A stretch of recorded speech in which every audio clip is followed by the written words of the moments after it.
I want to start out by talking about Satan's little season. The little season. What kind of season is this, you might ask? The little season. Now, I made a video recently by a man named something Donahue. I want to say Phil. But anyway, he discussed this story of the little season and what it means astrologically. Essentially, it's an old story, older than the book of Revelation. Of course, I want to say I don't know anything, and because of that, I have no shame in asking questions about everything. I do believe in God, the God within, the God Jesus speaks about. The kingdom of God is within. It's not somewhere out there. It's not somewhere that you're going or have left. It's within, and everything you experience is within, even these words. But anyway, the book of Revelation, written after Jesus. Jesus did not endorse this message. And who wrote this message? We're told here by the board that the book of Revelation is attributed to John the Apostle, who is often referred to as John of Patmos. He is believed to have written it while in exile on the island of Patmos, hence his name, John of Patmos, John of the island in which he was exiled or imprisoned. The text is known for its apocalyptic themes and vivid imagery. Some scholars debate everything and suggest something or someone else. But anyway, what do they tell us? It tells us it's a symbolic text that describes a series of visions experienced by this man sent to exile on the island of Patmos. So before even reading it, you have to consider this. Is this the word of God? No. Is it the word of Jesus? No. It's the word of some man that was sent to an island. Being sent to an island could be viewed as good or bad. Depends what's on the island, I guess. But anyway, it's very dark, and it says that Satan will be let loose for a short season, a little season. And I discussed in that Donahue video, which I titled Jesus and the Zodiac or something, that this was and still is a observable luminary effect. And these luminaries are frequencies. They do affect us. This has been studied as long as we know. But this story has not been scrutinized enough, and that's what I'd like to do. So God lets Satan loose like some pit bull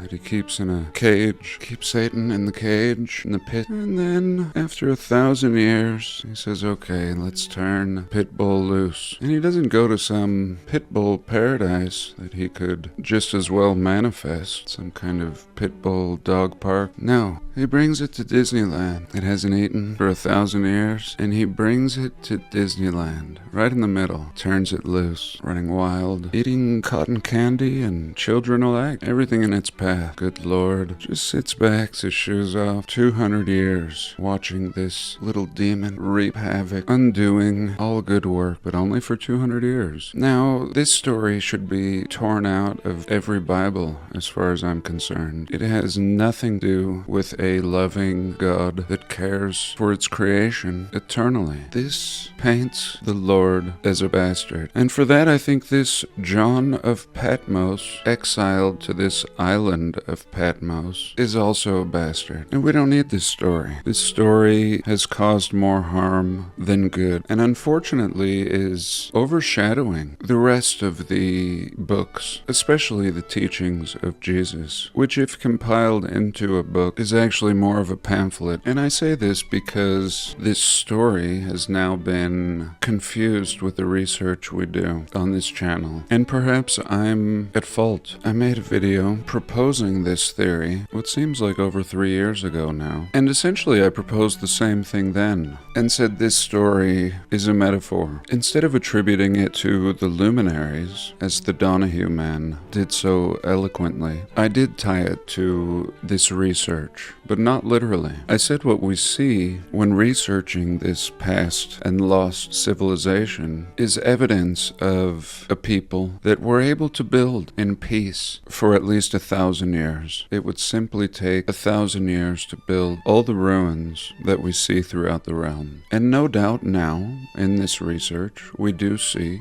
what looks like a Dark Ages, 200 years of amnesia. And so it'd be very easy for people to put these puzzle pieces together. But if this story of Revelation is taken literally, then you believe in a horrible God, that's all. And I encourage you to drop that belief. There is no point in your life when we are not supported. There's no point in time where we are abandoned. Again, the kingdom is within. I would discard this vision. I think you'll feel a lot lighter. And speaking of lightness, let's look at something else. I thank you for being here this week. I love you all. God bless and welcome.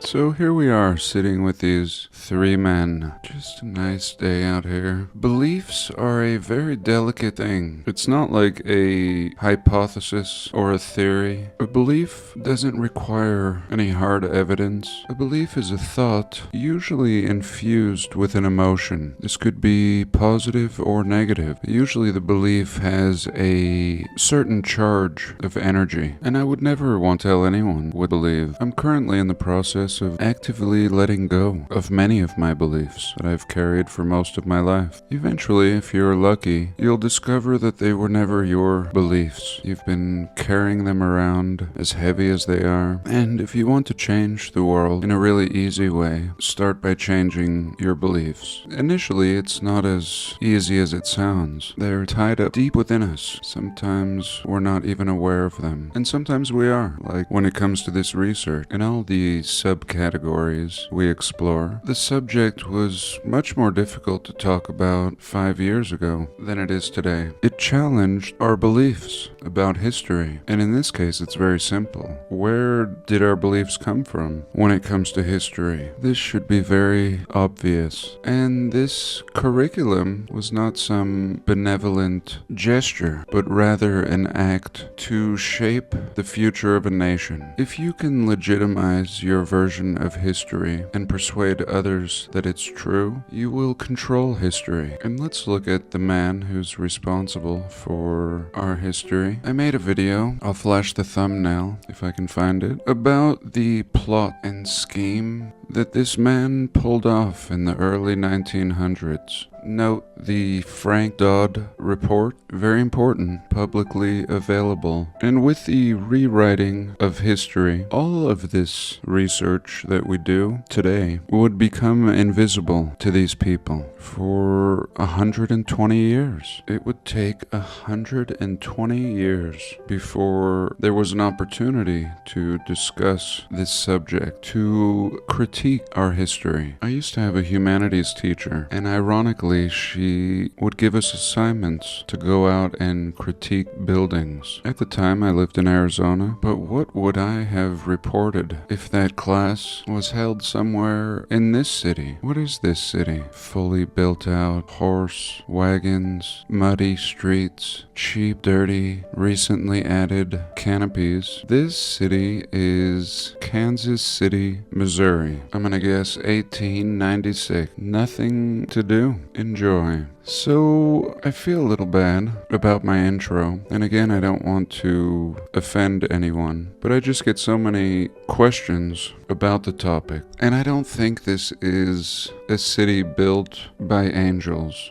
I don't think this has anything to do with Jesus. This city, even if we can imagine it in its glory, clean, brick streets, clear skies, as impressive as the architecture is, again, it's a little cold, not the way I would design a city. Personally, I like the imagined Atlantis design, canals, sacred geometry, maybe more like a star fort city. Even Amsterdam is better than this. But neither seem as if they were built by non-worldly beings. This is worldly, but it's exquisite for the time period. The people are walking around in mud. The horses are shitting in the streets. And the city is complete and aged. It's like a 100-year-old city when it's supposed to be at its infancy. And I find it misleading. Again, when I proposed the idea around 2020, I was saying that this story rings some kind of truth, but shouldn't be taken literally. I'm not going to go over it again. But what I'm discovering is that there was plumbing. A lot of these larger buildings and palaces don't have bathrooms because they were not meant to house people. They had other functions. So let's take a quick pause.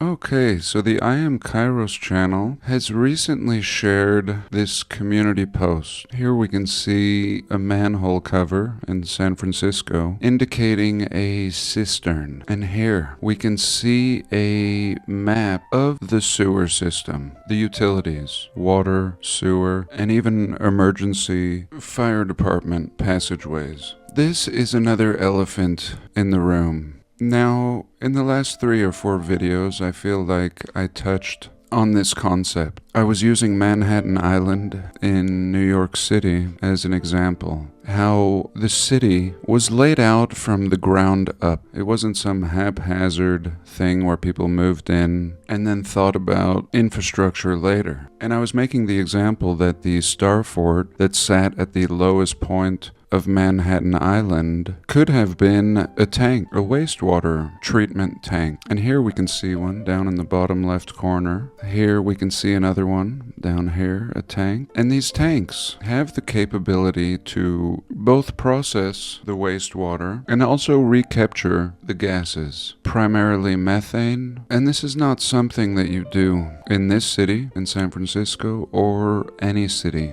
after the matter. And this is not common knowledge. Like, most people have never seen an image like this because they didn't exist. People and cities had to discover this as they go. It was like some big mystery, this gap in time. And this was not done by any government agency. This was done by an independent man. And you can follow this link on I Am Kairos channel's post. I don't know if I'm going to go into it all, but I did think it was important to point out this is what we're dealing with. And in many cases, these tunnels are made of brick. This is just a 3D model, of course, that someone made on their own dime. And people want to say that there was no plumbing in the old world, and hence angels or etheric beings must have occupied the cities. And all of that couldn't be any further from the truth. These cities came complete in every way. However, much of the system had failed, the way most of the buildings were damaged, if not destroyed. And it would take 100 years to finally be able to map this complex old world infrastructure lying below our feet. So let's look at something else. So I think I told some of you that I got in trouble with the county and I had to put in another 100 feet of drain field. Exactly what we've been talking about today. And this is the vehicle that was used to dig a 4-foot deep trench for 100 feet. It took about 10 hours. Next, I want to look at a comment that someone shared. I was hoping to share this last week. This is by Uncle Totino's. Totino's are those little pizza rolls, I think. He says, you talk about buildings and how they look out of place. What should one look for when looking for parts of the old world around us? Very good question. He says, there's a building in Toledo, Ohio, called the Good Shepherd Church. And to answer your question real quick, this is exactly what you should be looking for. Good eye, Uncle Totino. And here she is. This is exactly what you should be looking for when scouting out the old world in your town or city. Boom. 2 towers. First giveaway. Next, big dome. Next, 3 doors or arched entryways, brick or stone, and finally looking like it could be 1,000 years old. What is up with the Good Shepherd Catholic Church? Well, it's very disheartening, actually. It says the church announced in 2015, this is not looking good, that the church will be closing. The administrator says the parish originally served the area's Irish immigrants and their families beginning in 1873. 1903. The church opened in 1900. There we go. We can see the interior, a lot of stained glass. We can see this man here with this awesome staff, like some wizard's staff. Here we can get a look at the inside of the dome, stained glass all around it, and we can see a bell up here and the cupola, and pretty unbelievable. In the original article that I was reading, they said they weren't sure what they were going to do with this building. They weren't sure what the fate of this building was. They expressed concerns about the difficulty in managing and upkeeping the building. Next, I want to look at a building called the Con Edison. Okay, the Con Edison. Here she is. This massive brick building factory. Tons of old industrial facilities around here. And here she is from above. Just massive. I mean, this thing is like a mile long. And essentially, what seems to be a big power plant. Perhaps burning coal. Another comment by Astral Pains says, I worked for the Parks Department. We were supposed to delicately deconstruct all the old buildings in East River Park a few years ago. After protests and court orders, the Parks Department hired out a contractor from New Jersey who came in very late at night, and they bulldozed all the old world buildings before anyone would wake up the next day. I thank you for that comment. And here we can see the East River Park on Manhattan Island. Again, in the oldest photos we could see these bridges were here. And you can see the footprint of something. They have no doubt recently come in here, as the comment implies, and demolished a lot. We can even see some old patches of grass that must have been in front of some of these buildings, and dozens. You can see where they would have been. You can see the street. And I would love to see some old pictures of the East River Park, but for now, we'll just look at what's left. Clearly, something similar happened here long before. Some baseball fields and other amusements. So I had a lot of comments telling me that people discovered that there were either water treatment facilities or gasworks facilities at the low points of the cities that they lived in. This is one example that was shared. Gasworks Park. So you see that there was another purpose, and now all these locations are being scraped clean and turned into parks. With the upgrading of the infrastructure realm-wide, there's oftentimes no need for these old facilities. Like I said, most of it was in disrepair. Oftentimes fixing something is more expensive than starting from scratch. So here's the old Gasworks Park. Look at the condition of this thing. How old is Gasworks Park? Let's look at a little picture. What a machine. And is this just the core? Were there buildings around this that have now been deconstructed, materials salvaged for other things? And we're just seeing this old world gas distillery, essentially. Gases that could have been used to fuel zeppelins. Here's a little look at it from a drone. Pretty unbelievable, like some archaeological site, and I'm glad they preserved it. So let's take a quick pause and have a final segment.